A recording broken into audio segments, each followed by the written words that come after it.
Okay, let's just dive right into this explainer.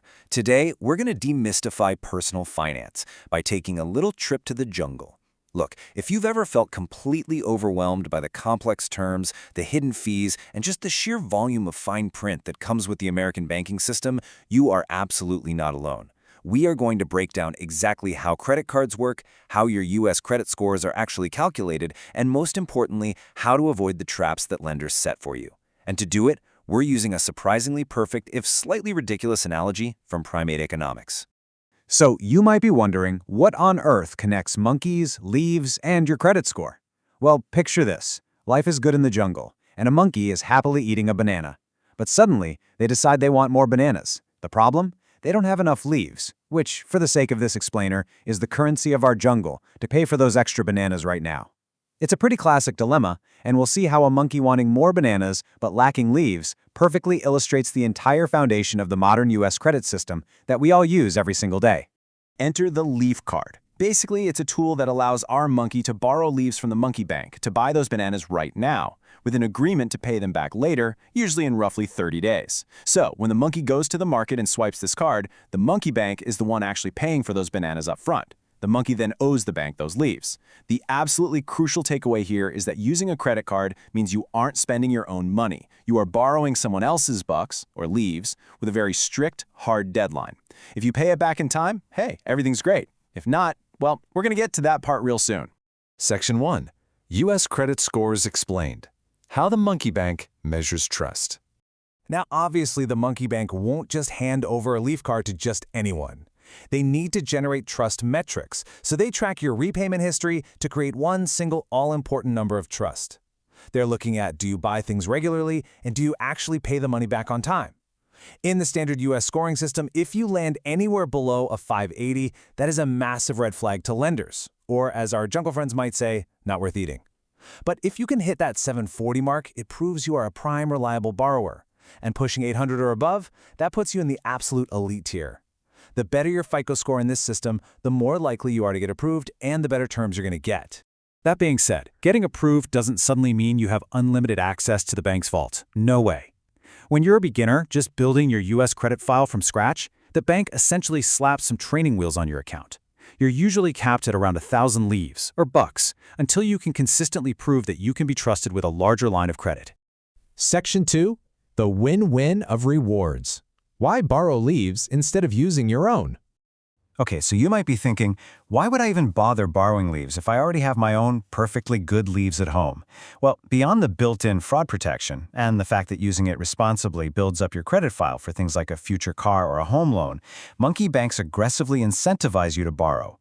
They offer really lucrative sign-up bonuses and lifestyle rewards. We're talking banana points for hotels and restaurants, banana miles for flights, direct gift cards, the whole shebang.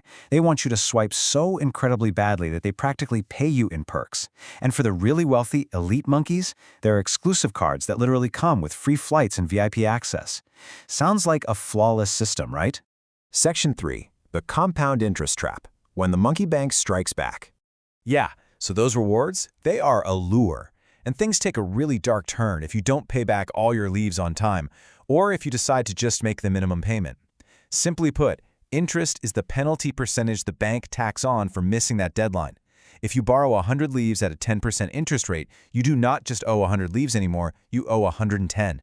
It is literally the extra cost of holding on to someone else's money past the agreed-upon date.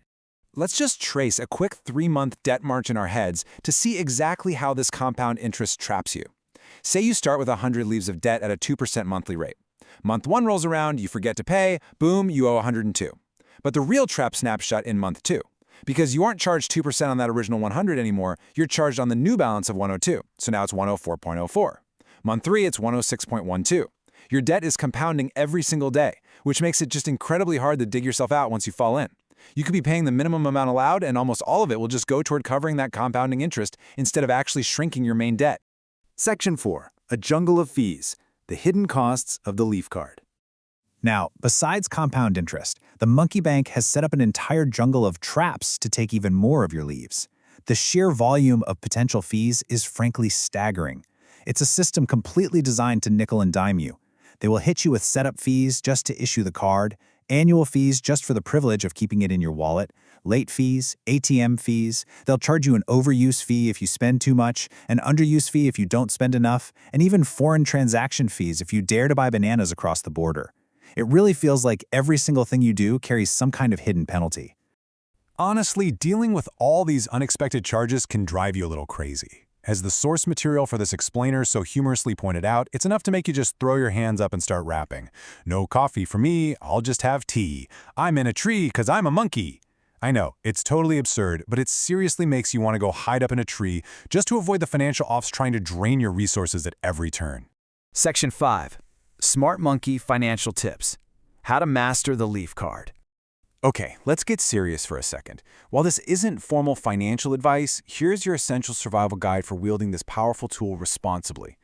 Number 1, always check your APR. That's your annual percentage rate before you sign up, so you actually understand the interest penalties.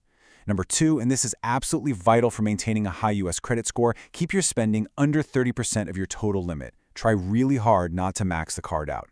Number 3, track your expenses and set up autopay or reminders so you never, ever miss a deadline. And the golden rule, number 4, always pay your statement balance in full every single month. If you stick to these strict rules, you get all the incredible rewards, the points, the credit building with absolutely not a dime of debt. Which brings us to our final thought for this explainer. Will you master the leaf card, or will the monkey bank master you?